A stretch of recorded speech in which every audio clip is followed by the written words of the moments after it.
Barn in Surrey is a private house which is currently still in construction process. It is located in an outskirt area.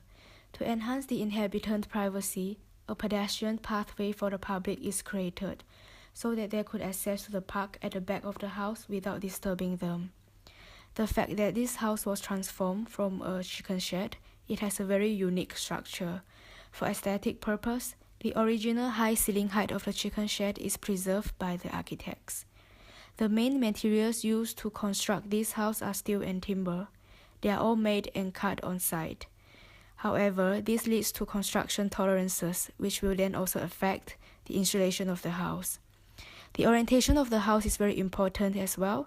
This house has a south-facing entrance with both sides of the windows facing east and west, which maximize the amount of daylight received in an interior space throughout the day. In the Surrey barn, the structure sits in board of its envelope to mimic the previous building form. The structure compromises of a series of trusses cut from glulam timber and steel. The glulam timber has a fairly low embodied energy. The offcuts were to be used for the building of a treehouse, increasing the material efficiency. The form of the trusses has an aesthetic as well as technical effect, with the angle of the steel piece incrementally changing with a clear ticking clock effect. The structural trusses allow the envelope to be unbroken, creating a seal of insulation that wraps the building. This enhances the efficiency and passiveness of the barn, whilst also allowing this aesthetic effect. The deliberate decoupling allows a greater amount of insulation to be packed into the roof, thus lowering the U value. A cavity of 15 mm sits within this envelope to stop condensation forming. The main truss structure sits at right angles, with each edge touching both the warm interior air and cold exterior air. The cavity thus creates a gap for the air to be blown through. It ventilates the air all the way throughout to the peak of the pitch roof. The insulation was at various stages at the site. We found that the quality and thickness of insulation did not impact the space quality. The roof rock wall insulation had a balance between cost and quality. The U value here could have perhaps been lowered had the quality been increased. The rock wall could be calculated to be packed in with 2 layers of 120 mm. The rigid foam was efficient, however, due to its hand cutting, millimetre differences appeared, which could perhaps affect the envelope function. The insulation negotiated the different materials on site, such as the width difference between the existing blockwork and frame, with the frame requiring 30 mm of thicker insulation.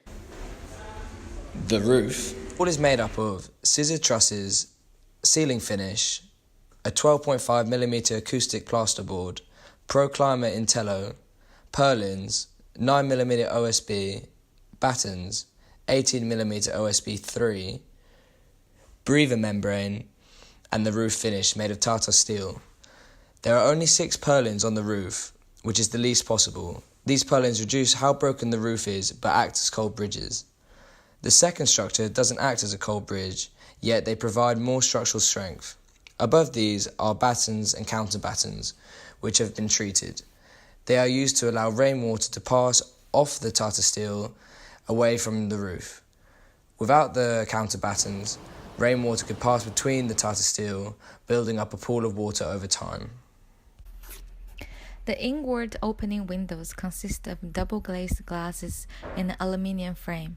The windows are placed intensively on east and west side of the building, as it increases the cross ventilation, as well as inviting sun to get into the house.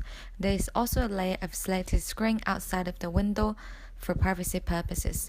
It is also slightly tilted inwards, together with the slanted screen on the hinges of the west side of the house.